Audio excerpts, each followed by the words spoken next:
Hola y bienvenidos a Gritones Podcast. Aquí creemos que cada persona tiene una historia increíble esperando ser contada. Una que puede inspirar, motivar y cambiar perspectivas. No importa de dónde vengas o lo que hayas vivido, lo que te hace único tiene un valor inmenso. Prepárate para descubrir el poder del grit, ese empuje que nos hace seguir adelante incluso cuando el camino se pone duro. Y para escuchar historias reales que nos recuerdan que todos tenemos algo especial que aportar. Y si además de inspiración quieres tips semanales para dar un empujón extra a tu grit, date una vuelta por bralofiloteo.com y suscríbete a mi newsletter personal Gritones Hacks.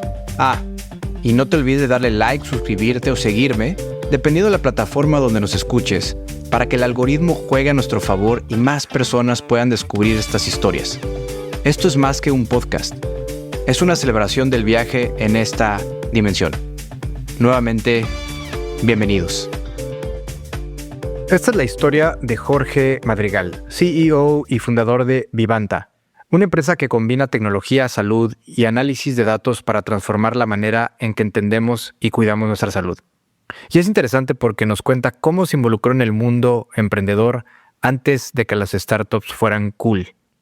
Te dejo accionables y 5 puntos clave que aprendí de nuestra conversación. 1.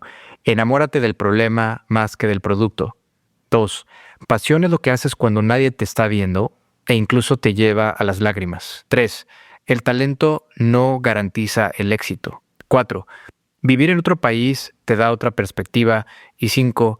Pichar un negocio involucra saber qué tanto lo crees, por qué lo haces y que entiendes que es un juego de números. Aquí la tienen. Mi querido George, no sé si soy el único güey que te dice George, cabrón, pero... Hay varios. Mi querido Jorge Madrigal, bienvenido a Gritones. Muchas gracias por tenerme aquí, Braulio, por invitarme a este espacio y platicar. Seguro, chingón tenerte en este espacio. Me gustaría arrancar el episodio pidiéndote que me cuentes la anécdota de cuando un inversionista quería invertir 10,000 pesos en tu startup.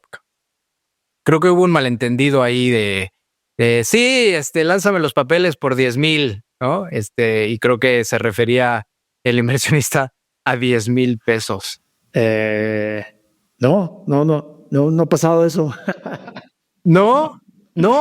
Alguien cercano a ti me dijo que se murieron de la risa, güey, que porque, pues bueno, estás levantando dinero normal y tal en un emprendimiento y que, bueno, parece ser que era un inversionista con cierto prestigio y la historia dice, ¿no? A lo mejor se equivocó de emprendedor, güey, pero la historia dice que bueno, después del pitch y todo, no, pues sí, órale, va, le entro, te hago el cheque ¿y cuánto? No, pues 10,000, ¿no? Pues $10,000, ¿no? O sea, es un ticket, digamos, más o menos promedio en las startups o el emprendimiento, pero no, que el inversionista se refería a 10,000 pesos, güey, y que se cagaron de la risa, pero a lo mejor se confundió, güey, se confundió de emprendedor y no eras exactamente tú. Pero ¿verdad? ¿Te ha pasado algo similar? O sea, ¿te ha pasado que en este mundo de levantar capital, ¿no? Que de repente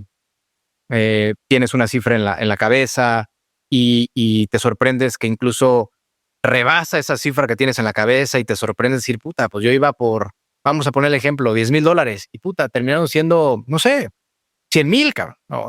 ¿Has tenido alguna anécdota que tengas ahorita fresquecita, güey, o que recuerdes de este tipo de dinámicas? Sí, o sea, yo creo que, de hecho el ticket más chiquito que tuvimos alguna vez es un ticket de $3,000, Ok. que es de uno de mis mejores amigos que en el momento en el que estábamos levantando, pues no tenía mucha lana, pero quería ser parte de lo que estamos construyendo. Entonces, pues no 10,000 pesos, pero pues bueno, $3,000. Y sí hemos tenido experiencias en las que, no sé, o sea, tú piensas que alguien va a invertir 10,000, $15,000 y te dice, oye, pues yo le entro con 50, Sí. ¿no? Yo le entro con 100 o más, ¿no? Claro. Creo que tiene que ver con que lo que estés construyendo pues tenga impacto para muchas personas. Ya. Y cuando pasan esas situaciones, ¿festejas? O sea, me imagino sales de la oficina del inversor o no sé si es un Zoom o lo que sea, ¿no? Termina el pitch y te dicen, oye, pues te voy a hacer un cheque por tanto, cabrón. Y a lo mejor aplicas el poker face, ¿no? Al principio, pero sales de la oficina, güey, o termina el Zoom y dices, sí, a huevo, y te avientas un festejo o realmente no. Creo que los primeros tickets, cuando empieza a levantar lana, creo que los primeros tickets sí los festejas, ¿no? O sea, es ok, esto se está empezando a mover. Creo que, no sé, o sea, para mí cuando estás recogiendo dinero y la gente invierte en lo que estás construyendo es consecuencia de, de que lo que les contaste que estás construyendo, pues está generando un beneficio grande para la sociedad. Y creo que la gente se sube en esas cosas, ¿no? Obviamente los números tienen que hacer sentido, la estrategia de lo que estás haciendo pues tiene que estar alineado con lo que las personas que invierten en la compañía pues están cómodas con eso, ¿no? Pero al final del día yo creo que la convicción viene, sí, de varios factores, pero uno tiene que ser que lo que tú estés construyendo como visión tenga como resultado un bien grande para muchas personas, ¿no? Entonces, siempre fuiste así. sí. Siempre fuiste así porque la neta, o sea. No, claro que no, claro que no. ¿Cómo eras? Y si puedes un poquito guiarme en esa evolución, ¿no? Decir, o sea, así pensaba o ese era mi mindset y así fue el proceso. Pues yo creo que un buen tiempo de mi vida de emprendedor, creo que te pasa, sobre todo si tu perfil es un perfil técnico, piensas que si construyes algo suficientemente complejo y construyes algo, no sé, o sea, muchas líneas de código, muchísimos features en un producto, pues asocias eso a que quizás la gente invertirá en tu compañía porque tienes eso. Por el nivel de sofisticación, digamos, que estás mostrando. Sí, puede ser por el nivel de sofisticación, claro, Okay. de lo que construiste. Sí, quizás un pedazo de mi vida como emprendedor, pues está pues sí, enamorado del producto que estás construyendo. Ya. No necesariamente enamorado del problema que estás resolviendo, ¿no? Creo que ahí hay una diferencia importante, ¿no? Porque el problema se lo está resolviendo a personas, a tus usuarios, ¿no? Entonces, si tú quieres resolver el problema, pues tienes que entender a tus usuarios, ¿no? Tienes que entender el problema que tienen. ¿Hubo un turning point para que cambiaras esa forma de pensar? O sea, ¿recuerdas un momento en donde pues, estabas muy clavado en el producto y en meterle mucha galleta y lo que sea? Y algo pasó que switchaste y dijiste, no, a ver, güey, o sea, creo que estoy poniendo mi atención en el lugar incorrecto o mi energía en el sitio que no no sé si es fulfillment, no sé si es suficiente engagement para ti mismo, o sea, ¿cómo fue ese momento? Si es que hubo un momento que switchaste completamente hacia el usuario. Yo creo que son como procesos, ¿no? De vida. Yo creo que hay dos dos pensadores que a mí me han influenciado mucho, ¿no? Uno es un cuate que se llama John DeMartini, ¿no? Y John DeMartini dice que tu pasión es eso que haces cuando nadie está viendo, ¿no? Cuando nadie está viendo, cuando si te dijeran, oye, y si John DeMartini no creen que no cobres, by the way, o sea, no es para nada, es un cuate altruista, ¿no? Pero dice, pues, si no te pagaran por eso, de todos modos lo harías, ¿no? Y dice que lo que, o sea, tú descubres tu pasión cuando piensas en algo que el simple hecho de hacer ese algo te emociona. O sea, te emociona, dice el cuate que o sea, te puede traer a las lágrimas, ¿no? Entonces, yo creo que un pedazo de ese turning point es ese, ¿no? Es haber conocido a John DeMartini y haber leído a John DeMartini. ¿Cómo lo conociste? Me lo presentó un amigo. Un amigo me regaló un libro en algún momento, John DeMartini. Okay. Tiene muchos libros. Yeah. Hay uno que se llama The Breakthrough Experience. Okay. ¿No?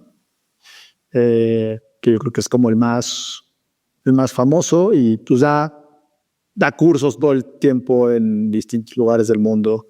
Sí. Y vas a los cursos de John DeMartini y una de las cosas que pues, todo el mundo le pregunta, pues es, oye, yo encuentro mi pasión, ¿no? Y entonces tiene esta respuesta ya como súper armada de eso que cuando piensas en eso te hace como llorar o te hace como emocionarte mucho. Eso es como lo que te apasiona. Si tú puedes volver eso en tu negocio o en tu trabajo, pues ya lo hiciste, ¿no? O sea, ese es como lo que tiene más prioridad para ti. Habla él de casualidad de que a pesar de que puedes estar súper mega apasionado, por ejemplo, en el canto, ¿no? Te encanta cantar o te súper mega apasiona, te imaginas la música o te imaginas cantando y lloras, pero eres fatal, ¿no? Te salen gallos y de plano no eres buen cantante, cabrón. O sea, ¿no? Es la realidad, ¿no? Cada vez que vas a un karaoke te desconectan el micrófono porque dicen, no, porque bájenlo de ahí. Habla él de que hay veces que la pasión quizás pues no eres bueno y no tienes los skills correspondientes para seguir esa ruta. ¿Aborda ese tema? Tratando de pensar un poco. Creo que lo que te diría John DeMartini o lo que te diría John Hanley, que es el otro cuate que sigo muchísimo, ¿no? Sí. Es puntualmente a tu ejemplo, ¿no? O sea, creo que todos conocemos cantantes que no son muy talentosos, son exitosos, son famosos. Entonces, o para lo mismo, ¿no? O sea, futbolistas que pues dices, güey, este güey no tiene los skills para ser futbolista profesional, pero pues es futbolista profesional, ¿no? Y dices, ¿cómo ocurrió eso? Entonces yo creo que ahí, y es algo que influencia mucho mi forma de pensar, ¿no? Pero es como, si tú te vuelves, aunque no tengas talento, si tú te vuelves el canto, si tú te vuelves cantante, pues en una de esas logras vivir de ser cantante. Y a lo que me refiero con te vuelves el canto o te vuelves cantante es, pues agarras y dices, pues los cuates que cantan, pues, ¿qué hacen? ¿Cómo es su vida? ¿Cuáles son sus hábitos? ¿No? O sea, los cuates que son exitosos siendo cantantes, pues no sé, seguramente pues, toman clases de canto para empezar, ¿no? Y toman no sé cuántos, y seguramente con los coaches de canto, no sé, me invento los mejores, quizás practican no sé cuántas horas al día, quizás consiguen un super manager, quizás se aseguran de estar constantemente haciendo performance, ¿no? Y entonces, pues igual y no van a ser el cantante más famoso del mundo, pero igual y viven del canto. No sé si me explico. Sí. ¿No? De hecho, O sea, hay libros que yo adoro y quiero que, pues ya lo he mencionado en un par de episodios, pero quiero que sepas que realmente el nombre de Gritones viene de la composición en 2 palabras en inglés, que es Great Ones. Y Great One's Teeth, por ejemplo, que es una frase común en maratón, ¿no? Que aprietas la mandíbula, ¿no? Aprieta los dientes para cruzar la meta. Para mí, grit me parece un ingrediente fundamental en la vida. Estoy loco por esa palabrita que difícilmente puedes traducir al español. Esta combinación entre determinación, resiliencia, perseverancia, pasión por largos periodos de tiempo. Y justo libros como Grit, hay un libro que se llama Grit de Angela Duckworth, que también sale en TED. Buenísimo el TED de Angela Duckworth. Y es, yo creo que el libro de Grit más vendido que hay. Hay otro que estoy leyendo que se llama Getting Grit, no me acuerdo la autora. Pero hay varios de Grit. El punto es que esos libros justo mencionan varios ejemplos de que el talento no te garantiza el éxito, ¿no? El talento, pues, al final puedes tener la fortuna de nacer incluso con un cuerpo que sea más propenso a ciertos deportes, vamos a pensar así, ¿no? Como Phelps, ¿no? Que pues parece que literalmente nació su cuerpo para el agua, para nadar, ¿no? La longitud de sus brazos, de su torso, etcétera. Pero es mucho más probable que una persona sin talento pueda lograr éxito con el grit adecuado, con esa perseverancia, con esa determinación, con ese trabajo duro, con esas horas y horas y horas en el gimnasio, en la alberca. Y bueno, hay diferentes teorías, un poquito también, creo que por ahí Steven Kotler en algunos libros lo menciona, pero justo eso que dices, Jorge, que estoy de acuerdo, que es probable que a lo mejor no seas ultra mega famoso y te hagas millonario cantando, pero quizás vives de eso. O sea, quizás sí, o sea, y vivir de eso, a lo mejor pagas tu renta, pagas el alimento y tienes agua caliente, ¿no? Y haces lo que te apasiona y ¿ande? no, pero entonces eres cantante. Sí, ¿Me sí, cachas sí, eso? sí, sí, O sí sea, es, sí es. O sea, si esa era tu pasión, si tu emoción máxima en la vida es estar enfrente de personas y cantar y que la gente te Sí, escuche. a lo mejor es ¿no? una cantina con 10 cabrones, pero eres cantante, ¿no? Sí. Oye, ¿de dónde eres? ¿Dónde creciste? Crecí en la Ciudad de México, en Villahermosa, Tabasco y en Toluca. Ok. Te moviste a Villahermosa, me imagino, por tus papás. Mi papá trabajó muchísimo tiempo en el IMSS. Ok. En el área de abastecimientos. Mi papá es químico farmacobiólogo. Y sí, trabajaba del IMSS. En algún momento estaba viviendo en la Ciudad de México, pues le ofrecieron un mejor puesto en Villahermosa y nos fuimos al calor de Villahermosa, ¿no? Sí. El calor del sureste. Sí. Ok. ¿Te acuerdas más o menos a qué edad llegaste a Villahermosa? Yo creo que llegué a Villahermosa como a los 5 años, pensar. Y no estuvimos mucho tiempo, estuvimos como 2 o 3 años, o sea, como a los 7, 8 nos fuimos a Toluca, pero de Villahermosa recuerdo que no pasaba frío, que después me fui a vivir a Toluca, y recuerdo que era que la gente era muy cálida, ¿no? Sí. Ese es mi recuerdo. Coincidía de con el clima. Sí. Llegas a Toluca, ¿no? 7, 8 años. Ahí haces prácticamente toda tu educación básica, superior. Hasta la prepa, sí. Como, pues sí, lo que me queda de la primaria hasta la prepa. Ok. ¿Y qué es lo que más recuerdas de Toluca? Jugar fútbol. Definitivamente, o sea, en Villahermosa no jugaba tanto fútbol. En en Toluca llego y la forma como de hacerme amigos y demás en la escuela pues, siempre fue jugar fútbol. Y el frío, cabrón. Me acuerdo muy bien como los primeros meses que llegamos. ¿Qué es esto? Había calentadores en mi casa y cosas así que yo dije, o sea, esto nunca lo había visto, ¿no? O sea, el olor del calentador eléctrico así, ¿no? Pues obviamente no hay calefacción Güey, no sé si llegaron a utilizar estos cobertores eléctricos, cabrón. Yo me acuerdo que mi jefa tenía esos cobertores que literalmente conectabas a la luz, cabrón. Y te calentaba.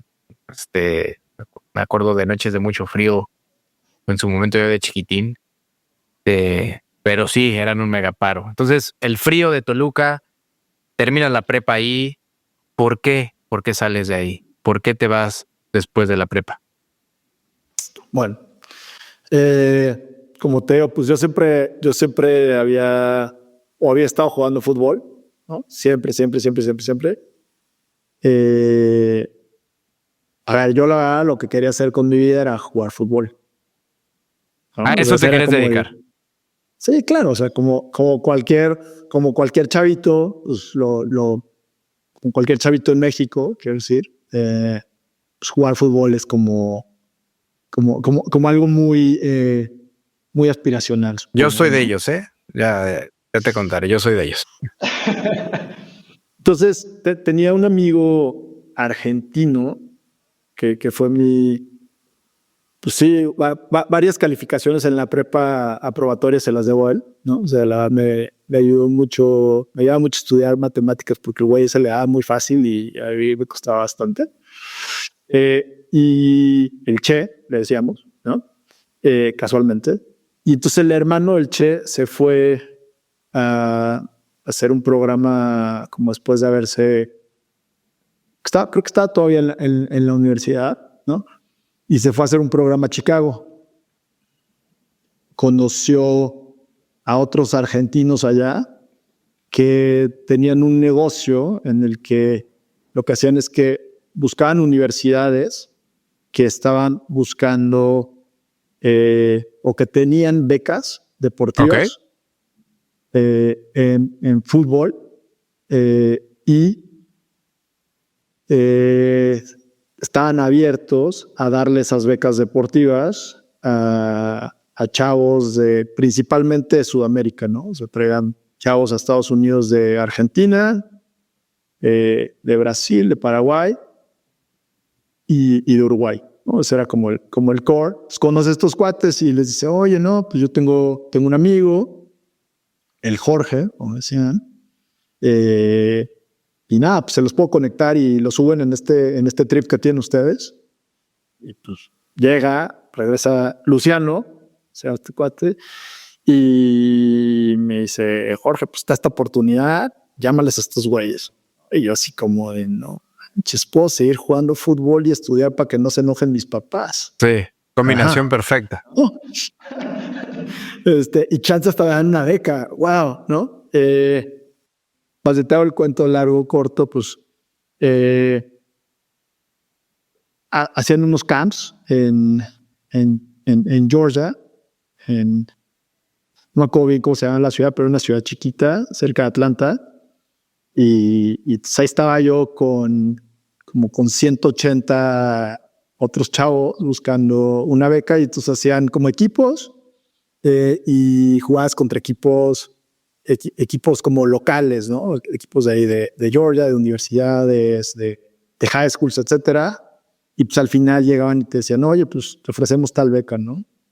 De tanto por ciento, en las cuales así, y pues bueno, te llevas tú como la oferta y después pues decidías. Claro.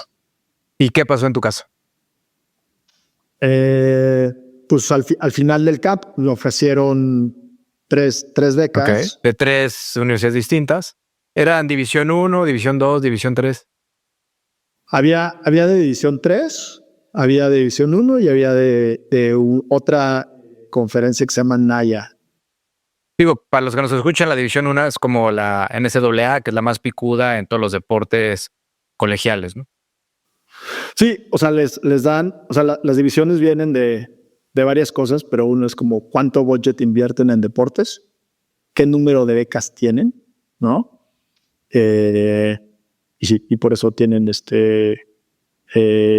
como esas divisiones. Y entonces 3 universidades apuestan por ti. Oye, pues yo te pongo una oferta en la mesa y la tomaste, la dejaste. ¿Qué pasó?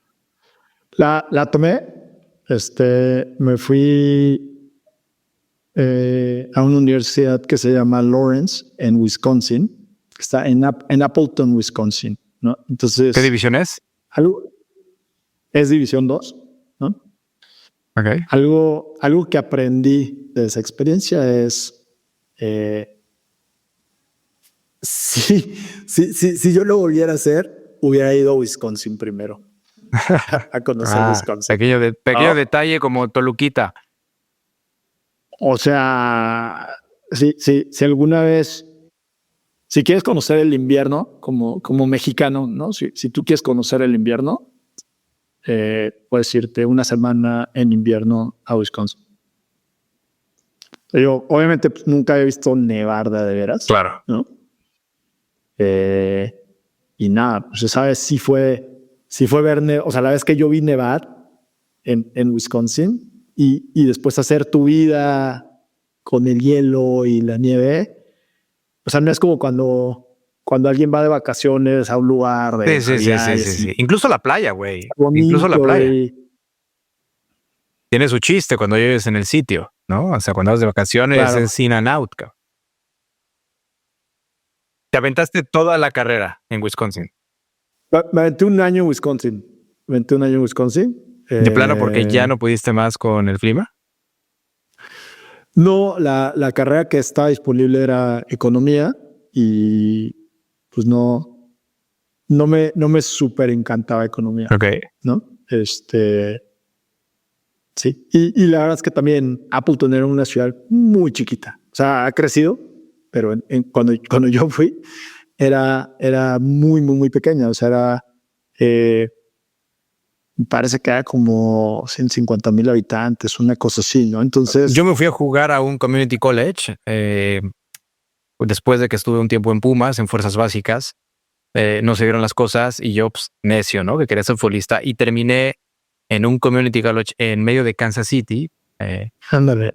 Y lo más divertido, güey, lo más divertido ahí era pedir pizza de vez en cuando. Era lo más divertido que había en ese lugar. O sea, era diminuto el pueblito. Ahí no había otra cosa que hacer más que comer pizza. O sea, esa era nuestra diversión, güey. Y la verdad es que estuvo rudo. Para mí era bien difícil, güey, estar ahí también porque era, ¿no? Las clases, entrenar y al dormitorio, tan.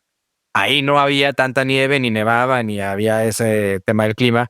Tenía yo un tema de alergias muy fuerte porque había mucho viento y había muchos pastizales y todo. La batallé muy heavy con las vías respiratorias, pero sé que la nieve es otra cosa. Sí. Definitivamente. Entonces, te vas. ¿Dónde te vas? O sea, ¿qué haces? Dices, voy a aplicar a otro lugar, me quedo en Estados Unidos, me regreso a Toluca. ¿Cuál fue tu tren de pensamiento? Me regresé a México y trabajé como 6 meses en una compañía que hacía contract packaging, donde trabajaba mi papá. Okay. ¿No? O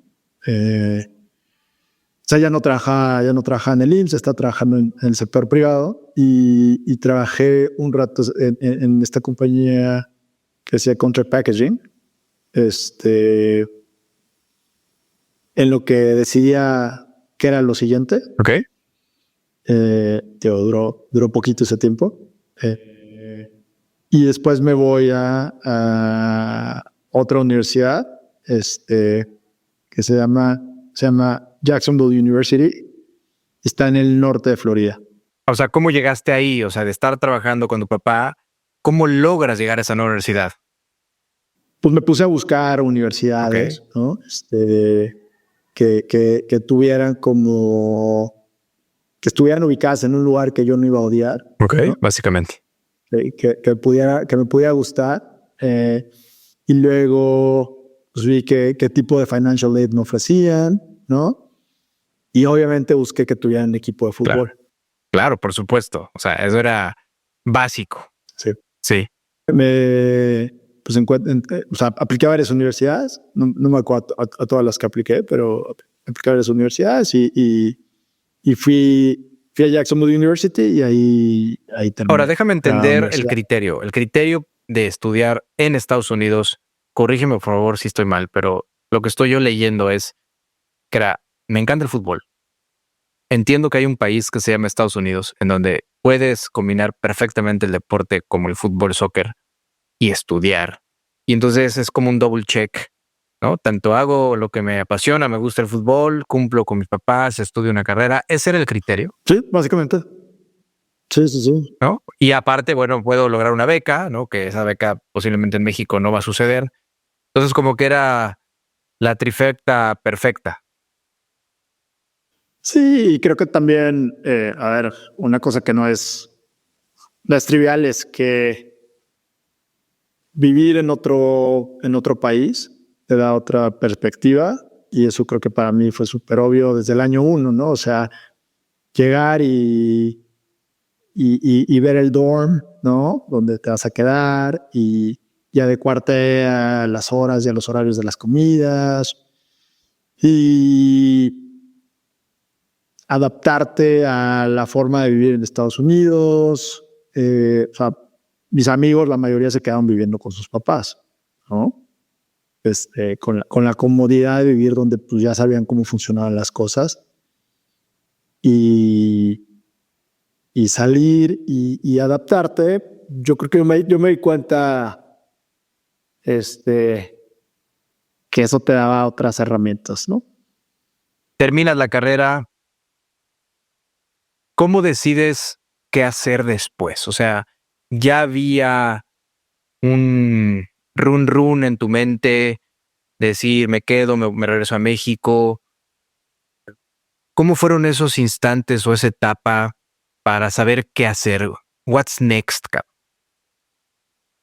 Yo creo que hay varios pedazos de esta historia, ¿no? O sea, en la empresa de Contract Packaging en la que trabajé muy poquito, era una empresa que los dueños de la empresa eran un fondo de private equity, ¿no?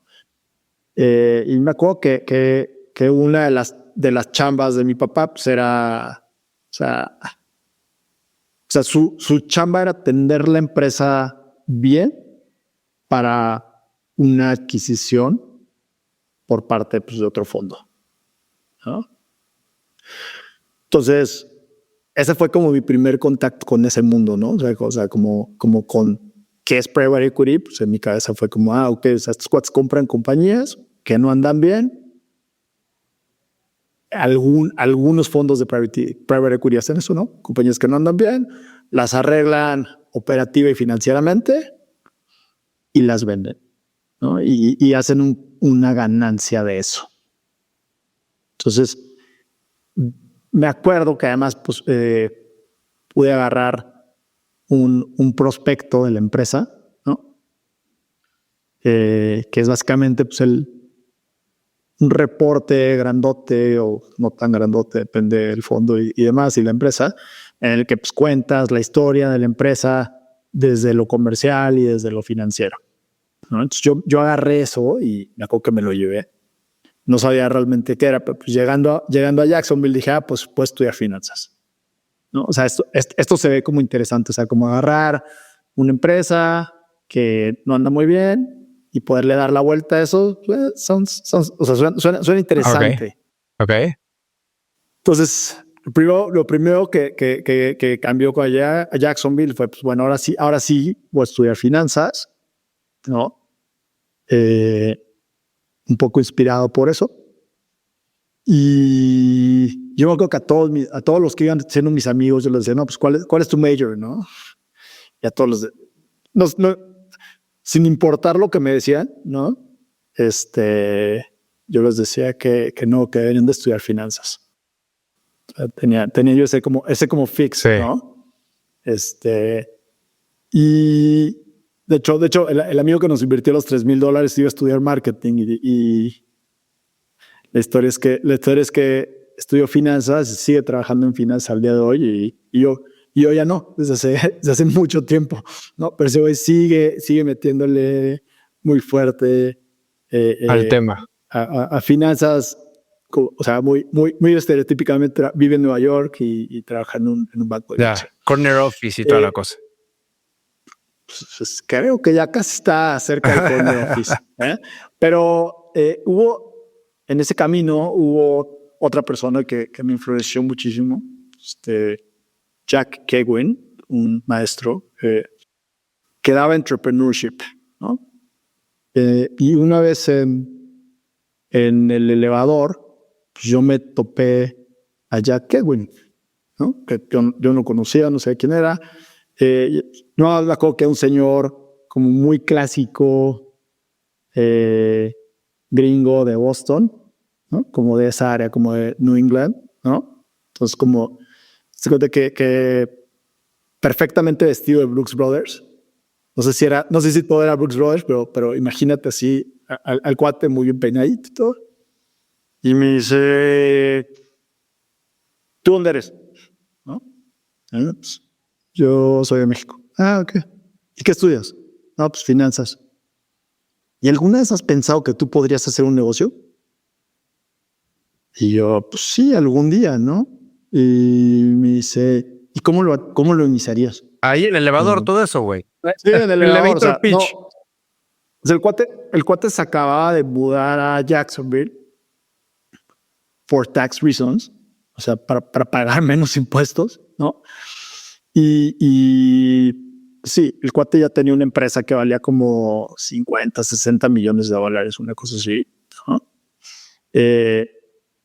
Y estaba en una etapa de su vida en la que pues ya le iba a regresar a la sociedad y era muy filántropo, o sea, donó dinero en la universidad de la que se graduó y luego donó mucho dinero en Jacksonville. Y dijo, y aparte, ¿no?, voy a enseñar, voy a decir, pues voy a... Y yo creo que lo más grande que donó pues fue su tiempo, claro, ¿no? Y entonces, pues sí, en el elevador me dijo, oye, pues voy a abrir una clase para que aprendas a armar tu negocio. Es una clase que no había en la universidad y está a partir del siguiente semestre y te da créditos y no la pagas, ¿no? O sea, los créditos de esta clase te ayudan para graduarte, pero no los tienes que pagar. Ok. Y así como, ok, nada. Y pues sí, el resumen es pues sí, Jack Keguin, pues sí fue como alguien que o sea, fue de hecho la persona que me metió el chip de entrepreneurship, de hacer tu empresa. Quiero imaginar, güey, que te enlistaste en su clase. Claro, sí. En 2 clases y sí, pues sí, ahora, la verdad es que... Haciendo fast forward en el mundo de emprendimiento, que entiendo que ahí se enciende la llama en ti del emprendimiento, porque pues, eres un gran emprendedor. Quiero ahí empezar a desembarcar. ¿Crees que te hace mejor emprendedor si trabajas antes en otra startup de la que no eres fundador? Yo creo que sí, pero definitivamente pues hay mucha gente que ha hecho grandísimas compañías sin haber trabajado en una startup de alguien más. Ahora, para ti que dices que sí, ¿cuáles serían los upsides de trabajar en una startup antes de crear la tuya? O sea, creo que te podría hacer una lista de 50, pero creo que uno que para mí fue importante, ¿no?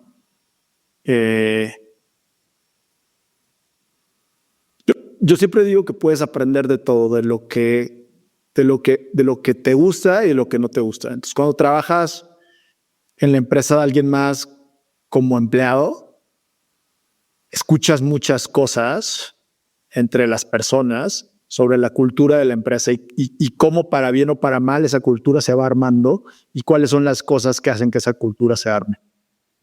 Yo creo que es tener acceso a ese ese chatter, sí, o sea, esa conversación, ¿no? Te hace consciente de esa conversación cuando tú eres la persona que toma las decisiones.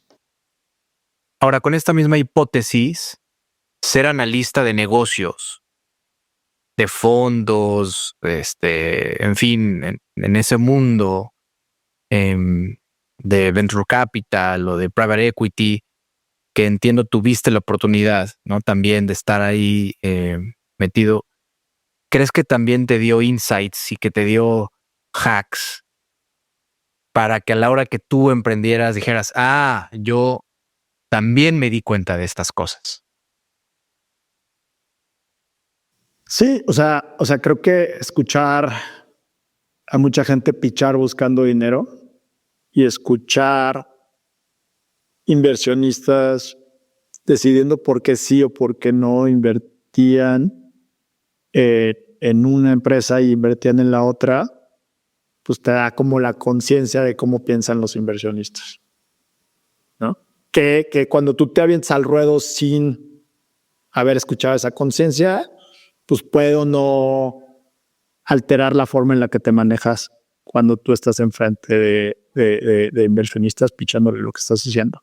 Ahora, escuchando, viendo cómo se decantaban los inversionistas y N cantidad de decks y gente pichando, cuando tú te pasas al otro lado de la banqueta, ¿lograste validar eso? O sea, decir, a ver, tú generas como un mapa mental, decir, a ver, yo me he dado cuenta que si jala, que no jala, un poquito cómo se decantan. Cuando tú ya lo implementas en el ruedo, güey, ¿lograste hacer validaciones que dije, sí, efectivamente, güey, sí? Yo creo que sí, pero creo que nada te prepara para estar en el hot seat. O sea, cuando tú estás pichando, o sea, yo creo que por más que estudies, cuando tú estás pichando, cuando tú le estás compartiendo a la gente tu visión de lo que quieres construir, pues cambia completamente la jugada. En ti, güey. O sea, tu nivel de inversión es muy diferente. En ti. Tú, como Jorge claro. Madrigal, que dices, yo tengo 3 puntos clave que a mí me funcionan. Ojo, güey, como bien dices, hasta que no estás ahí pichando y no tienes tu propia idea de negocio y estás obsesionado con algún tema, producto, servicio, hacia allá nos iremos moviendo, ¿no? ¿Qué tan importante para ti es este tema de ayudar a los usuarios y lograr un bien superior y un bien mayor? Pero tú has descubierto que a la hora de pichar, a ti hay 3 cosas que sí o sí incluyes a la hora que haces una presentación. Seguramente son más cosas, ¿no? Pero quizás son observaciones y obviamente pues son cosas que yo he descubierto para mí y no sé si a todo el mundo le funcionen, ¿no? O sea, creo que lo primero es, tienes que estar muy convencido de lo que estás haciendo. O sea, la gente se da cuenta muy rápido si hay un pitch y las personas que están haciendo el pitch no están completamente convencidas de lo que están haciendo, ¿no? Ok, esa sería una. La segunda es, tienes que saber por qué lo estás haciendo, ¿no? Y si tú no sabes por qué lo estás haciendo y alguien te pregunta por qué lo estás haciendo, pues también estás tostado, ¿no? Yo creo que la tercera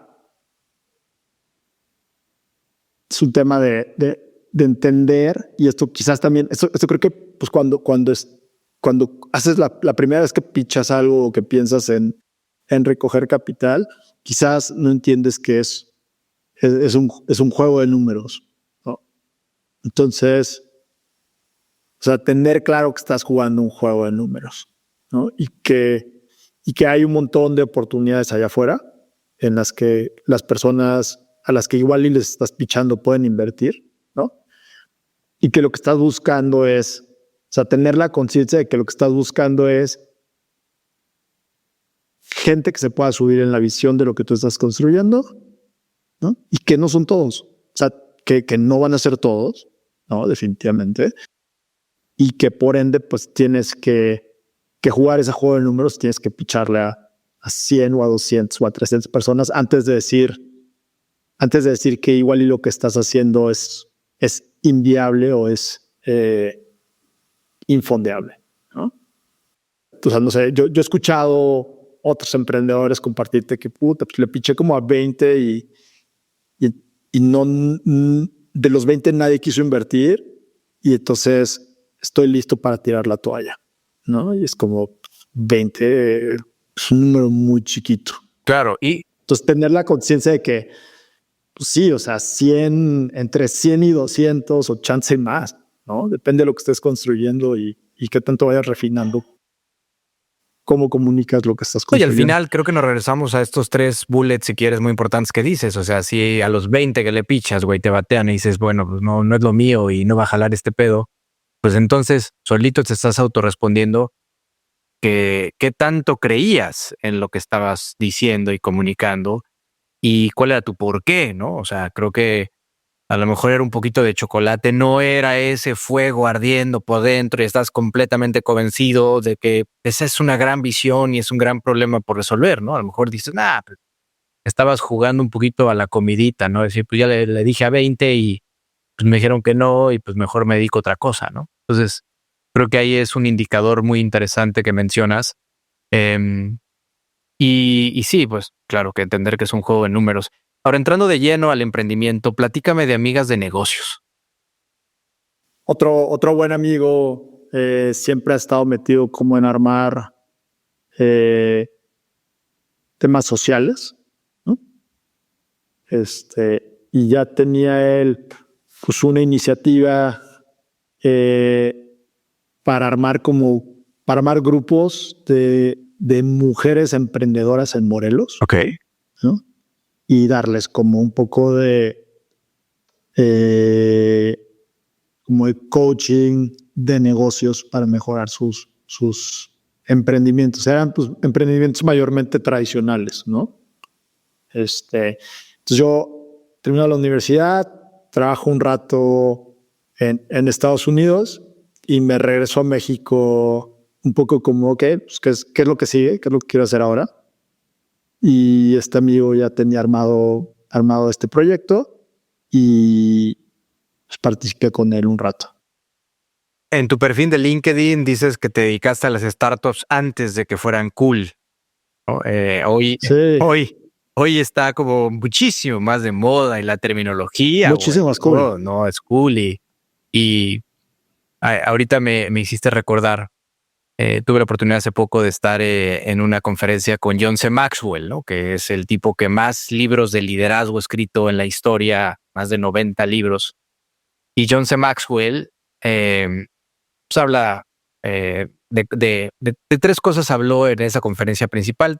Dice que él habla fundamentalmente en sus más de 90 libros de 5 cosas que no las recuerdo, pero 3 y me acuerdo muy bien, que es básicamente encuentra tu propósito, ¿no? Encuentra tu propósito.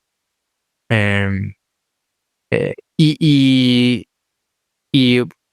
algunas más. Sin embargo, me voy a centrar en el tema del propósito, porque termina una conferencia y dice que él un día, pues de repente, pues a la gente se le acerca a tomar fotos y todo.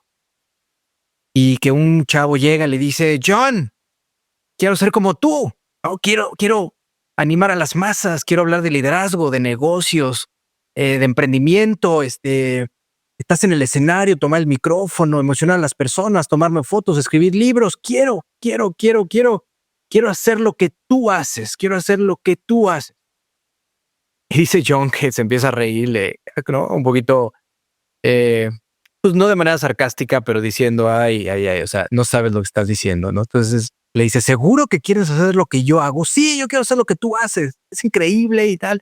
¿Seguro? Sí, seguro, John. Ok. ¿Estás seguro? Sí, bueno. Te preguntaría ahora si estás dispuesto a hacer lo que yo ya hice.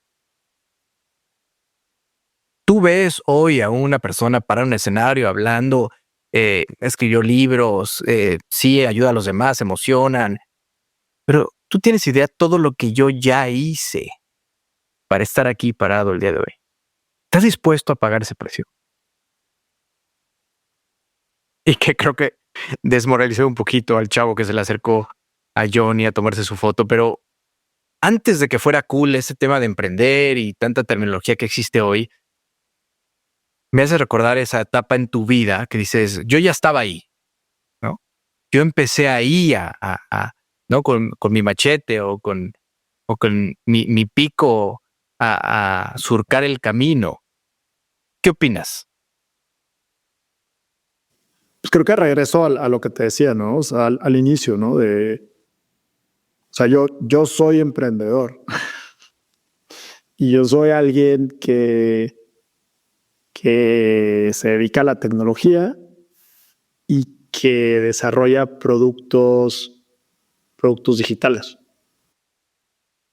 Creo que puedo hacer muchas cosas más, pero eso sí lo soy, ¿no? Entonces, mira, es interesante, ¿no? O sea, la primer chamba que agarré cuando regresé a México fue trabajando con Hernán Fernández en un fondo de Venture Capital que se llama Angel Ventures, aquí en México, ¿no? Y está como, pues sí, o sea, muy, muy, muy al inicio de que existiera como, o sea, realmente fondos de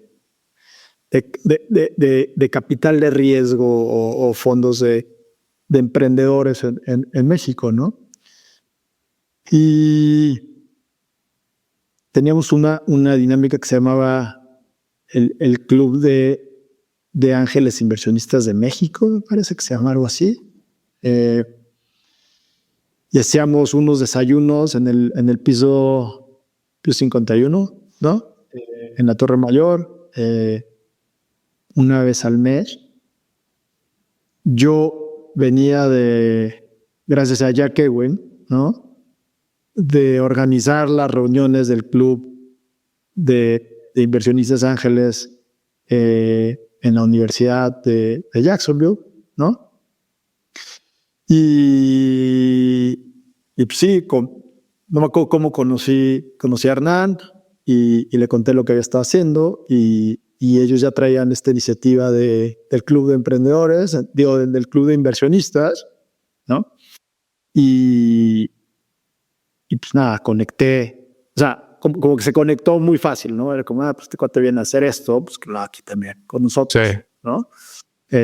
Y bueno, empezamos a armar estas reuniones y había como un screening de emprendedores, ¿no? Pasaban dos cosas, pues muchas de las empresas que veíamos en ese momento pues no tenían tecnología. A mí ya me había quedado claro en la universidad que las compañías que tenían componentes de tecnología escalaban de una forma diferente a las compañías que no eran digitales. Tecnología pueden ser más cosas, ¿no? Pero que las compañías que no eran digitales. Y quizás yo no lo sabía, pero eso era lo que realmente me interesaba a mí, ¿no? Entonces, las compañías que empezamos a ver pues no eran muy digitales, ¿no? No llegaban compañías digitales, ¿no? No llegaban compañías de e-commerce o obviamente el tema de las apps todavía no se había hecho como algo tan grande, pero pues sí, no había compañías con páginas de internet o cosas así, ¿no? Con páginas web. Y a la par de esto, pues obviamente tanto el gobierno federal como el gobierno de la Ciudad de México pues, traían algunos esfuerzos, ¿no? Alineados al emprendimiento y al emprendimiento de alto impacto. Que alto impacto, pues creo que se entiende en México como sí, que tiene algún componente de ciencia, tecnología que hace que eso sea escalable de una forma diferente, ¿no? De una forma como súper acelerada. Y en ese proceso, pues yo conocí a gente que estaba en el Instituto de Ciencia y Tecnología de la Ciudad de México. Ok. Al gobierno. ¿no? Y hice buenas migas con varias personas. Está la doctora América Padilla, ¿no? Que creo que ella se encargaba de vinculación del instituto. Estamos hablando de las épocas de Marcelo Ebrard, ¿no? O sea, Marcelo Ebrard era el jefe de gobierno de la Ciudad de México. Y pues un día, o sea, organizar estos eventos muy grandes, mayormente como de comunicación de temas científicos y demás en el World Trade Center, ¿no? Obviamente había mucha gente y demás, y pues había estas disertaciones grandes de temas de ciencia, pero no necesariamente como de cosas como más mundanas, ¿no? O sea, como de, ok, sí, pero pues ¿cómo rento un coche en internet? O sea, ¿cómo la ciencia la traes a productos que la gente puede utilizar? Ok. ¿Vale? Y yo le hice un comentario a América una vez en uno de estos eventos. América es investigadora del CIMBESTAB, ¿no? Y me dijo, o sea, creo que íbamos cruzando la calle, íbamos a ir cruzando Insurgentes, y me dijo, pues píchame algo tú. O sea, porque yo le dije, oye, esto está padre porque es como o sea, es como super ciencia, ¿no? Y todos los PhDs y demás, está padre, o sea, todos los doctorados y demás, qué padre, pero ¿Cómo aterrizamos? ¿cómo usas ciencia y tecnología para resolver las broncas de la gente? De la vida cotidiana, cabrón. Igual y yo venía muy, muy con la idea de lo que había vivido en Estados Unidos, ¿no? Que era como YouTube y como esas eran como las startups que estaban como muy presentes porque pues habían hecho IPOs y cosas así en esa época, ¿no? Y me dijo, América, pues arma algo y preséntamelo tú. Y Te picó la cresta. Sí, no, o sea, creo que fue algo muy... Ahora que lo reflexiono, pues realmente sí fue muchísima suerte, ¿no? Porque era como estabas hablando con la persona que además podía decidir en ese momento, ¿no? Y que tenía, o sea, como calificación de vendedores, ¿no? O sea, es la persona que tiene influencia, que tiene budget y que puede y que le está resolviendo un problema, ¿no? Que era como ellos tenían una agenda de generar eventos y hacer cosas en la ciudad. ¿Y tenían recursos para fondear? Y tenían recursos, ¿no? Entonces, tenía influencia, recursos y tenía el problema que tú le podías resolver. Y yo tenía muy presente que en Estados Unidos las compañías grandes y los gobiernos, sobre todo estatales, pero también el gobierno federal, organizaban hackatones, ¿no? O sea, organizaban unos eventos en donde juntaban a gente que programaba o que diseñaba productos digitales, ¿no? Y los juntaban durante, no sé, 48 horas, ¿no? Usualmente eran como 2 días, ¿no? Un día, 2 días, 3 días, ¿no? Les daban, no sé, café, refrescos, comida, un lugar con internet, ¿no? ¿Pero si iban a dormir a sus casas o no? No, o sea, muchos, no, es que la cultura de programar a veces es, o sea, sí, de la gente que hace productos, pues es intensa, Yeah. ¿no? Sí, o sea, la gente que realmente hace cosas, yo creo que comienza así, ¿no? O sea, comienza, después sí, ya se normaliza la vida, pero pues es gente que está dispuesta a ponerle mucho tiempo y empeño a aprender y el hackathon era organizado sucedan. por el gobierno, entonces se encerraban ahí entonces 1 o 2 días. Sí, o sea, como funcionó fue, ok, yo creo que podemos hacer un hackathon, ¿no? O sea, nunca has hecho un hackathon, hay que hacer un hackathon, cuesta tanto hacer el hackathon y yo me puedo encargar de llenarlo desde traer gente, ver qué necesitamos, y darle como un sabor a esto, ¿no? O sea, de qué trata el hackathon, porque pues tiene que tratar de algo. Y lo que hicimos fue que hicimos un evento con bases de datos del gobierno de la Ciudad de México. O sea, disponibilizamos en unos servidores bases de datos. Y la idea es como ven, checa los datos. Había una movida que comenzaba, que era el tema de Open Data, ¿no? Y específicamente era el tema de Open Data enfocada a gobiernos y cómo hacer partícipes a los ciudadanos y a estas comunidades de gente de tecnología en encontrar soluciones para la ciudad. Y entonces armamos el primer hackathon. Tenían un evento grande que era la Semana de la Ciencia y la Tecnología. Entonces, en la Semana de la Ciencia y la Tecnología, en el Palacio de Minería, pues armamos un hackathon. Ok.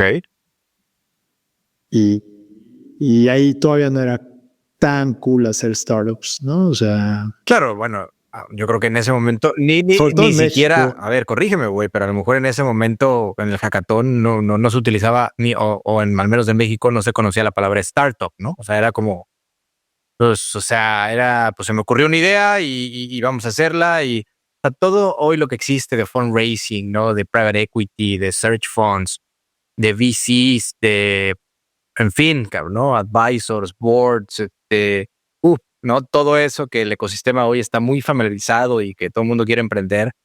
Pues antes era, pues, a ver, enciérrate y con una idea y a ver, de aquí ahora qué hacemos. Entonces, todos estos aprendizajes que tienes como emprendedor y que empiezas a emprender, ¿hubo algún momento, alguna experiencia personal que te impulsó a crear una plataforma centrada en la salud digital, hablando de tecnología, hablando de ese mundo digital que hoy es conocida como Vivanta? ¿Hubo algún momento que dijiste, esto es lo que voy a hacer? Han sido varios momentos, ¿sí? Porque también lo que hacemos en Vivanta ha ido cambiando, ¿no? Otra parte de lo que soy es que pues, sí, soy una persona que es atleta, ¿no? O sea, durante toda mi vida pues, he sido atleta, ¿no? Entonces, ¿qué quiere decir eso? Pues cuido mi comida o lo que como un atleta, me mantengo activo como un atleta y sí, seguramente también, no siempre, pero pues cuido mi descanso y mi recuperación como un atleta. Ok, ¿cómo empezó entonces la idea de Vivanta? Es más, ¿qué significa Vivanta? Vivanta significa vida en esperanto. Ok. Pero comenzó a armarse esa idea cuando estábamos en la pandemia, ¿no? Y yo toda la pandemia pues, seguí corriendo como corro todas las semanas, ¿no? Y siempre tengo un smartwatch, ¿no? Y recuerdo que en algún momento el tema del COVID o la información que había del COVID es, bueno, afecta principalmente las vías respiratorias, cambia tu frecuencia de respiración, cambia tu frecuencia cardíaca, ¿no? Cambia tu temperatura y más o menos eso era lo que se sabía, ¿no? O sea, así comienza, es como el onset de COVID, ¿no?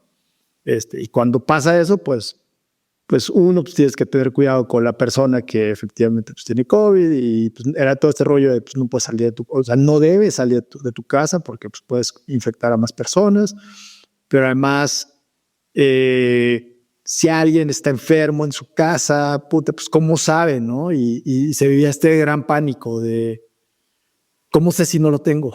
¿No? Pues yo como salía a correr y veía siempre mi smartwatch, pues yo decía, no, pues, o sea, mi frecuencia cardíaca se ha mantenido donde tiene que estar. O sea, todo está normal, ¿no?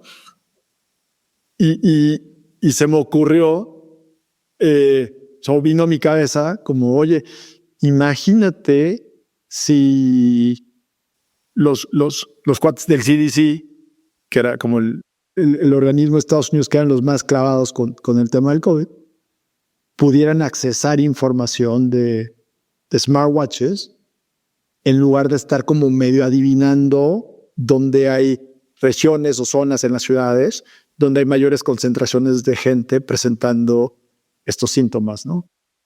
Y ahí pues comenzó el rabbit hole, ¿no? O sea, como decir, oye, pero esta información para empezar, ¿no? De estos dispositivos, ¿realmente se puede utilizar para algo así? O sea, ¿realmente es así de confiable como para que tú pudieras, al menos desde un punto de vista epidemiológico, mirar una población y decir, más o menos esto está pasando aquí, acá no está pasando esto, etcétera? Okay. Y pocos searches de Google y la respuesta pues fue sí, ¿no? O sea, para mi sorpresa, había investigación había no cientos, miles de papers, ¿no? De gente en universidades, investigadores, que escribían sobre, o que ya habían escrito, sobre usar información de smartbands y smartwatches, okay, para una cantidad N de padecimientos, incluidas enfermedades virales. Enfermedades virales de tracto respiratorio, ¿no? Entonces, yo que así, órale, o sea, estos cuates ya hay, o sea, esto ya es como algo que está muy revisado, muy visto por la comunidad científica. Y mi pregunta fue, puta, ¿y por qué entonces no le estamos usando de una forma pues, mucho más grande? ¿Cómo armaste la red? ¿Cómo armaste la retórica o el relato en torno a este descubrimiento? ¿No? Tú dices, puta, es un breakthrough, que digo... Para mí. Sí, seguro, ¿no? Y bueno, seguramente muchos emprendedores genuinos como tú, pues tienen esos breakthroughs, decir, lo descubrí, o eureka, a ver, ya tengo, digamos, respaldo incluso de papers importantes de ciertas universidades. ¿Cómo lo empezaste a comunicar? Pero hay un punto anterior, ¿no? Que es que en ese momento yo estaba trabajando en una compañía que lo que hacía era enfocado en fintech, pero pues hacía extracción, procesamiento, análisis y distribución de datos, ¿no? Todo digital. Y yo creo que sin ese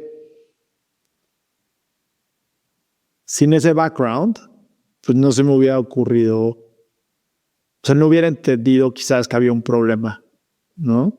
O sea, que había un problema, pues ¿cuál es el problema? Pues estás generando, o sea, estos devices están generando en su conjunto millones y millones y millones de data points todos los días. Es información que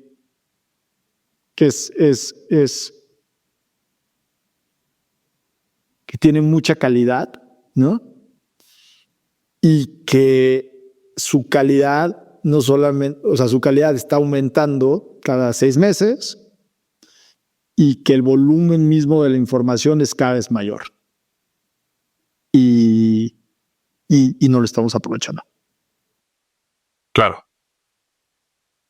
Y con ese track record y con ese background dices, bueno, empiezo como a conectar los puntos y dices, voy a hacer esto. Y si pudieras compartir las primeras 3 cosas que hiciste ya en dirección a emprender, ya a decir, voy por un emprendimiento que está girando en torno a estos datos extraídos de los smartwatch, ¿no? La empresa donde trabajabas.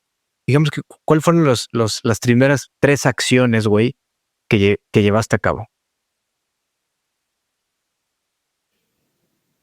sea, creo que lo primero fue, o sea, antes de arrancar, contacté a varios de los investigadores que escribían los papers, al menos algunos de los que más me interesaron, ¿no? Y obviamente pues hablé con ellos sobre lo que habían investigado y pues, que era súper interesante lo que habían, las conclusiones a las que habían llegado. Y les pregunté cuáles fueron tus dificultades en utilizar estos datos. Esa era una, ¿no? Y la segunda era porque, o sea, usualmente hacían investigación solamente, o sea, con un dataset de solamente un device. O sea, de solamente una marca y un modelo de devices, ¿no? Y bueno, pues ahí me contestaron un poco que pues, había una dificultad técnica, que pues ellos no eran necesariamente programadores, Sí. ¿no? Entonces había una dificultad técnica en la extracción de los datos. Entonces, pues, muchas veces lo que hacían era que compraban los devices. O sea, compraban 90 Fitbits, ¿no? Sí. Y con eso hacían la investigación y entonces estaban limitados a crecer su muestra porque hacer como el bring your own device, ¿no? Pues no estaba dentro de las posibilidades por la parte técnica. Esa fue una. La segunda fue armar un deck de 10 slides, ¿no? O sea, creo que es contraintuitivo, o sea, y haber visto muchos decks, tener amigos que hacen investment banking y cosas así, como que te predispone a que tienes que hacer un deck con muchísima información, ¿no? Pues el primer deck que hice lo hice como en 2 días. O sea, el deck es la presentación, ¿no? Y básicamente explicaba, ¿no? O sea, como qué era lo que íbamos a construir, por qué este era un buen momento para construir eso. Teníamos un slide que después quitamos de como de cuáles eran las cosas que podrían atravesarse en el camino de que lo podíamos construir, ¿no? ¿Quiénes eran los que nos iban a comprar? ¿Cuánta lana necesitábamos? ¿Cuánta lana estábamos levantando o recogiendo? Y se lo presenté a un par de amigos con los que había trabajado. Y les dije, oye, pues no, está buenísimo, está súper interesante, bla, bla, bla. Oye, pues tú le invertirías $5,000, le invertirías $10,000.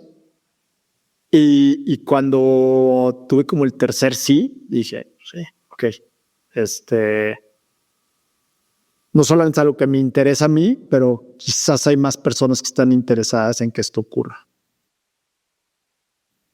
Yo creo que las personas votamos con nuestro dinero, ¿no? O sea, es una forma en la que votas para que algo pase o no pase. Sí. ¿No? Y ya la tercera fue armar un C Corp en Estados Unidos, armar una compañía en Estados Unidos, ¿no? Porque pues de repente pues ya había gente que quería invertir en Vivanta y pues no tenía ni cuenta de banco. Entonces, pues sí, armé la cuenta de banco de Estados Unidos, conseguimos abrimos una cuenta de banco y empezamos a recibir inversión. Buenísimo, buenísimo. En un tagline, este tagline que es como en una frase, en una oración, puedes decir qué hace la empresa cuando tú empezaste y ahora que has ido evolucionando, pivoteado, lo que sea, iterando, que pudieras decir, hoy el tagline es este. ¿Cuáles serían esos dos oraciones de cuando empezaste a lo que hoy se ha convertido Vivanta? La primera era disponibilizar datos de salud de smartphones y smartwatches para que compañías puedan utilizar esos datos en desarrollar soluciones de salud digital. Y la segunda, o sea, la que somos hoy, es que somos una compañía que utiliza datos, no solamente de smartphones y smartwatches, ¿no? Que se procesan a través de una plataforma digital y que permiten a las personas tomar pasos para volverse personas saludables. Más allá del éxito empresarial, ¿qué legado deseas dejar en la intersección entre la tecnología y la salud?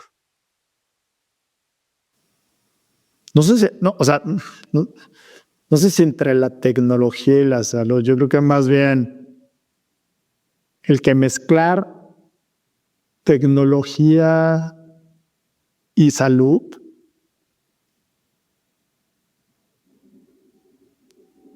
tiene la capacidad de crear un impacto positivo en un número de personas que hasta hoy no ha existido. O sea, yo no creo que hoy salud sea algo que esté distribuido de manera equitativa en la sociedad en la que vivimos. 100% de acuerdo contigo. Y quiero redondear lo que dices, porque me voy a regresar muy brevemente a lo que decía de John C. Maxwell, del propósito y de lo que no solo ves que alguien está haciendo, sino todo lo que ya ha hecho en el pasado. Como Jorge, que ha hecho muchas cosas en el pasado, ¿no? Y está poca madre porque te ha ayudado a hacer lo que eres y ir juntando los puntos y teniendo más herramientas en la caja. Pero van a decir, este güey dijo de propósito y se olvidaron las otras dos que dijo John C. Maxwell y ya me acordé. Y las conecto con lo que estamos platicando, ¿no? Porque habla muy importante encontrar tu propósito, John C. Maxwell, ¿no? Que es para él la intersección entre lo que te apasiona y en lo que eres bueno, ¿no? En donde tienes skills y ciertos capabilities. Luego se mueve a growth, ¿no? Dice, tienes que constantemente estar invirtiendo en ti, en tu desarrollo, ¿no? Creo que tú has estado constantemente invirtiendo en ti, en tu salud. Tienes pensadores muy importantes que han influido en ti, en atreverte a estar en diferentes empresas, en salir del país, en incomodarte, en organizar eventos para emprendedores, ¿no? Antes de que fuera cool el tema de las startups. Y ahorita que rematas con el tema del legado, en donde cómo puedo servir a millones o a miles de personas, es el tercer punto que dice Maxwell, decir, tienes que servir. O sea, tienes que encontrar la manera de servir y ser significant for others. Tienes que significar en la vida de las personas con lo que hagas. Entonces, creo que englobamos muy bien, ahora que me acordé de lo que decía Maxwell y escuchándote, Jorge. Y también me interesa saber qué quieres decir con que la salud o ser saludable es un estado del ser. Pues está fácil, ¿no? O sea, ser saludable, como te decía, es... Igual ya damos un paso atrás, ¿no? O sea, creo que muchos de nosotros hoy en México, podría decirte que en Norteamérica,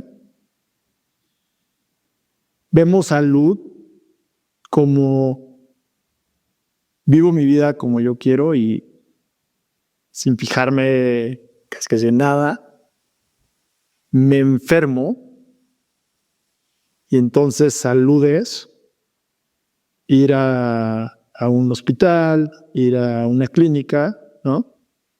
A que me den salud. Salud es ir a que me den medicamento, ¿no? Ir a que me operen, Sí. ¿no?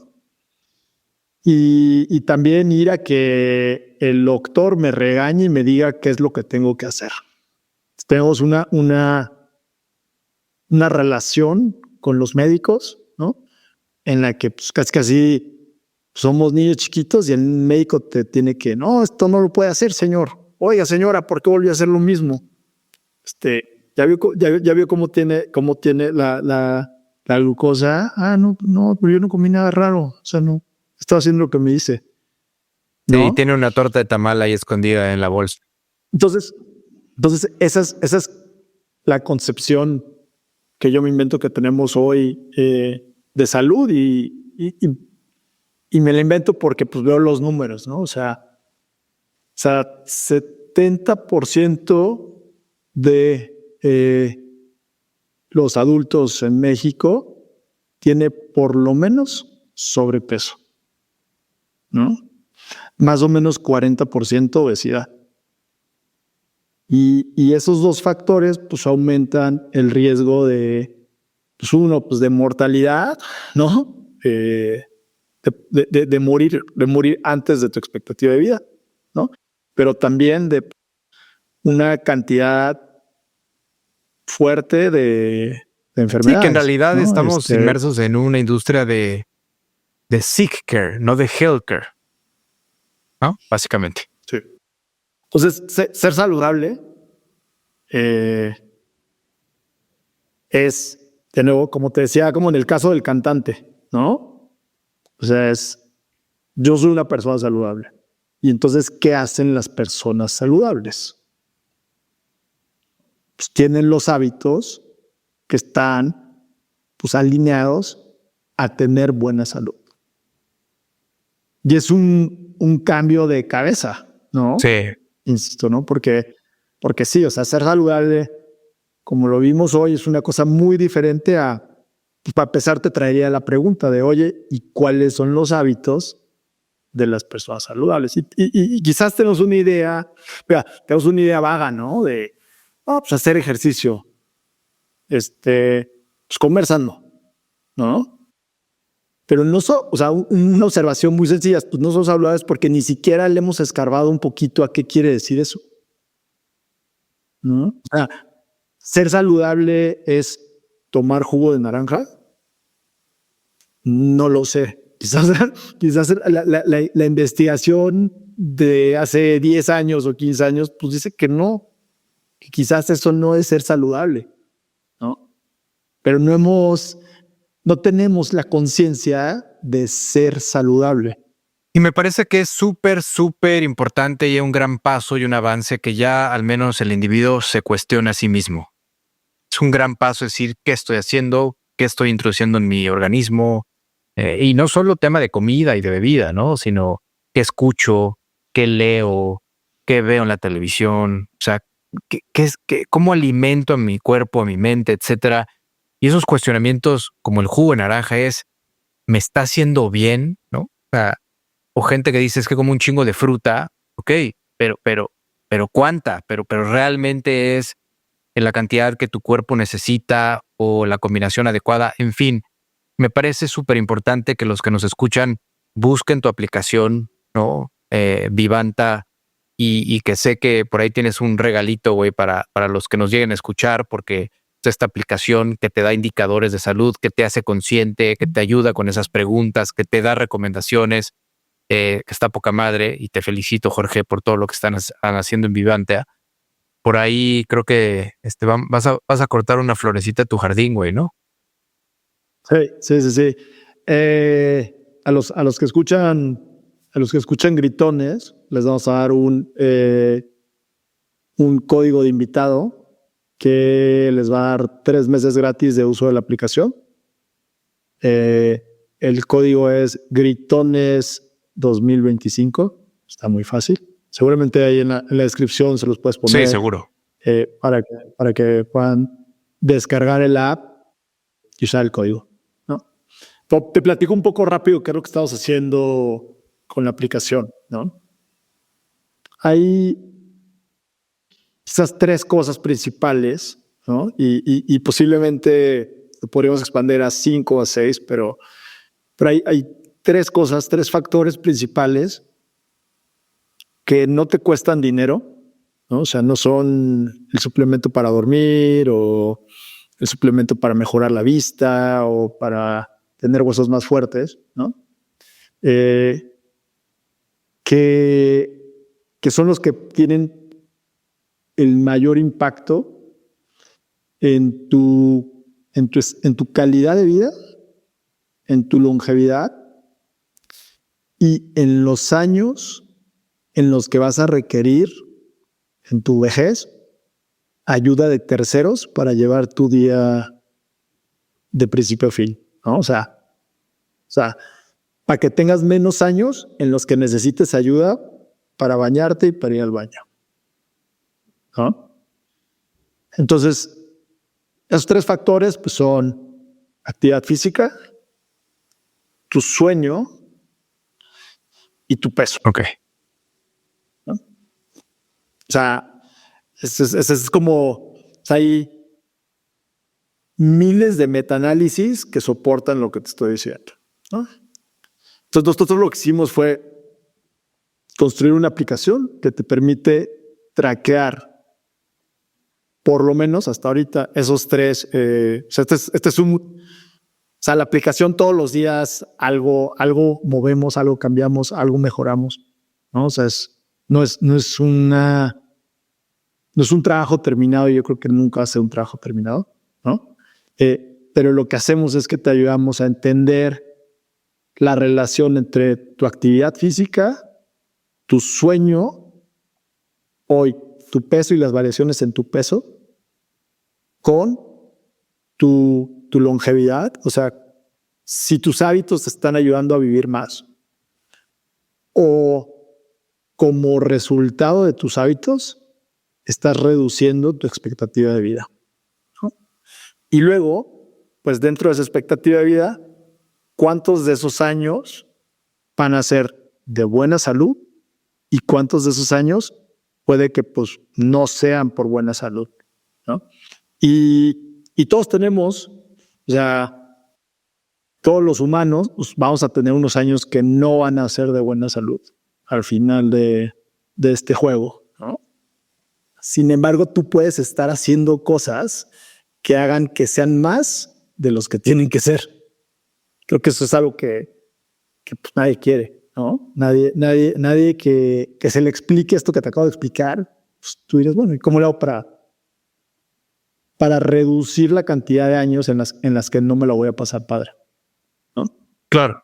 Y eso es lo que estamos haciendo en la aplicación, ¿no? Capturamos esta información y te damos un score, una calificación que te ayuda a entender si estás alineándote a lo que yo me invento que te conviene o no te estás alineando a esos hábitos. Sí, me ¿no? parece que es un acto de mucho valor el que puedas darle visibilidad a una persona con un semáforo, con un número que diga, puta, qué tan cerca o qué tan lejos estoy de un estado de salud y de bienestar, pues que eleve mi calidad de vida, inclusive en los últimos años, ¿no? Que diga, puta, ¿cómo la voy a pasar, no? Pero lo importante es qué puedo hacer hoy, que estoy a tiempo para pues no sufrirla tan cabrón, y no acercarme hasta el color rojo, sino acercarme al color verde, ¿no? O el color que sea dentro del score, que incluso estoy seguro que anímicamente incluso la persona va a mejorar y va a ser más productiva. Y, o sea, definitivamente que yo soy de los que sin salud no tienes absolutamente nada. Puedes ser una persona brillante con un chingo de éxitos empresariales, o de los que tú me digas, puede ser muy bueno en ciertas cosas, pero si no tienes salud, hijo, le vas a batallar muy cañón. O sea, la salud, dicen que vale oro, ¿no? O sea, yo creo que es muy importante que hagamos esa reflexión, ¿no? ¿Cuánto vale tu salud? ¿No? Hazte esa pregunta. ¿Cuánto vale tu salud? Yo no sé si sea verdad, no sé qué opinas tú, Jorge, pero bueno, por ahí a lo mejor lo escuchaste, yo escuché, leí, no me acuerdo, que literalmente el propio Steve Jobs en su lecho de muerte estará dispuesto a intercambiar toda su fortuna por recuperar su salud, ¿no? Entonces es un mensaje potente. Muchas gracias, güey, por este descuento, ¿no? Para gritones. Y yo quiero ir cerrando la conversación. Me puedo quedar contigo toda la noche platicando, güey, pero hay que seguir actualizando la aplicación y seguirle chingando ahí en Vivanta. Fíjate que, pues ya sabes, tú muy, muy tecnológico, muy digital en muchas cosas que haces.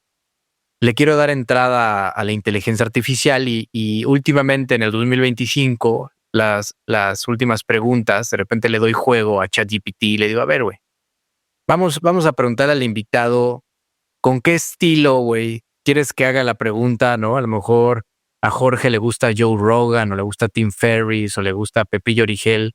Y con el estilo del comunicador que a ti te guste, Jorge, le vamos a pedir a ChatGPT que te haga una pregunta del tema que quieras, güey. Entonces, primero escoge alguna persona que quieras que te haga una pregunta. Bueno, vamos a ponerle al estilo de... Puede ser, no sé, para ver que sea diferente de Farid Zakaria, el cuate de CNN, para complicártela. Ok. ¿De qué tema? También yo escojo el tema. ¿De qué tema puede ser?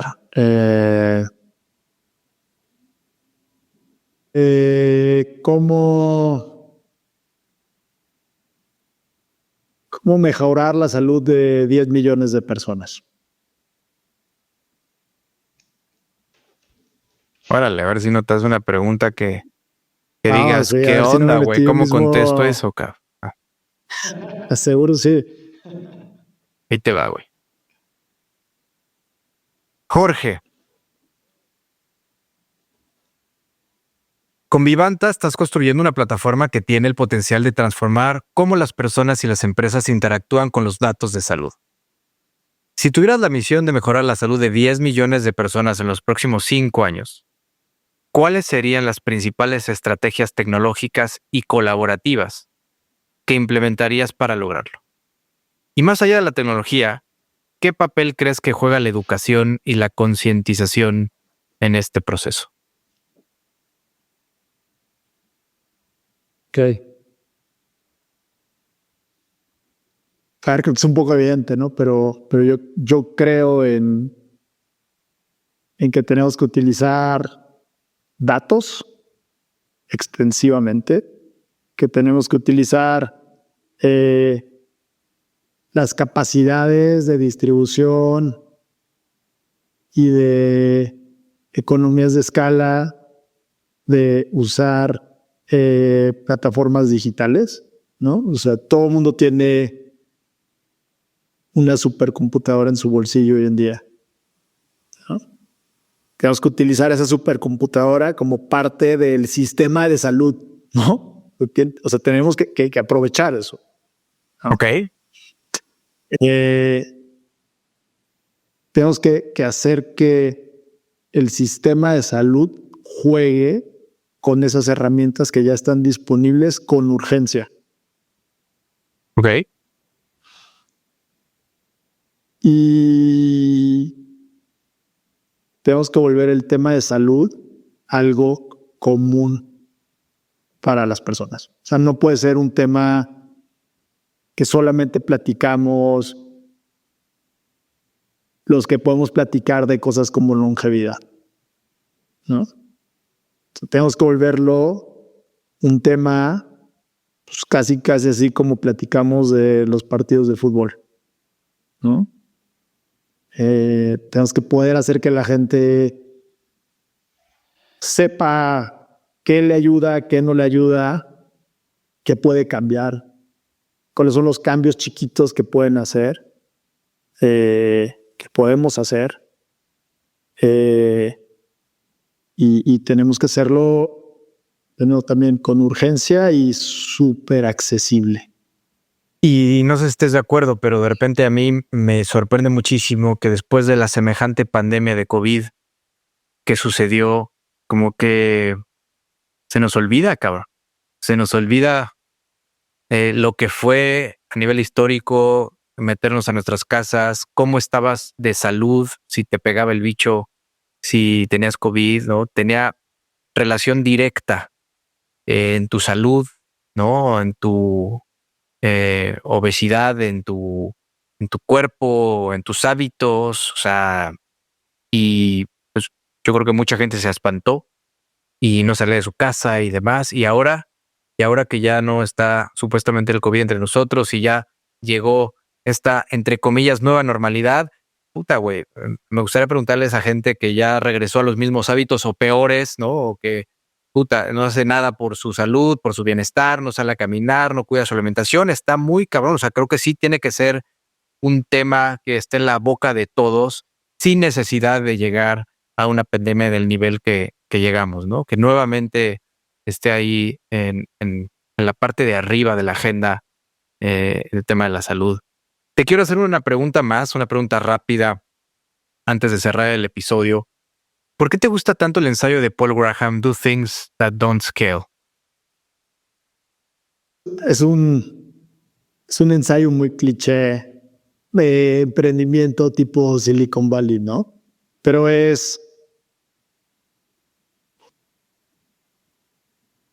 creo que cuando pitchas con inversionistas, los inversionistas quieren que les digas el plan, ¿no?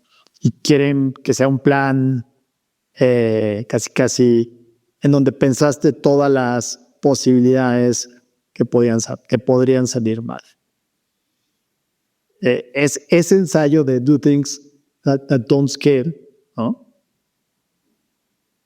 Habla sobre cómo encuentras, la manera en la que encuentras lo que jala es haciendo muchas veces cosas en donde no estás apalancándote de tecnología, ¿no? Y siendo alguien que viene de tecnología y lo que te platicaba hace rato de, oye, yo pensaba que lo importante y lo que volvía algo exitoso era que fuera un productote súper construido. Justamente, o sea, la antítesis de eso es Do Things That Don't Scale, ¿no? Sí. Es salte a la calle con tu app y invita a gente en la calle, cuéntales de qué se trata y ves si se la quieren descargar para empezar, ¿no? Que es algo que he hecho con Jesús, mi co-founder, ¿no? Y ve qué problemas tienen. O sea, de qué les pasa cuando descargan esa aplicación y empiezan a hacer su cuenta y ve qué cara ponen y ve qué reacción tienen. Y llévate ese feedback y sigue construyendo el producto, ¿no? Pero lo grande ahí para mí es, pues obviamente posiblemente no vas a llegar a 1,000 usuarios o a 10 millones de usuarios. Bueno, a 1,000 sí, pero a 1,000,000 o a 10 millones de usuarios atosigando gente en Reforma para que se descargue la aplicación. Pero lo que sí vas a lograr es darte cuenta qué sí le jala a la gente y qué le interesa a la gente. Y eso no lo lograrías nada más publicando la aplicación y quedándote atrás de tu computador. Pues ahí lo tienen, público inteligente y conocedor. Jorge Madrigal, eres un genio, resiliente y apasionado. ¿Quieres compartir tus redes, algún dato de contacto? Sí, en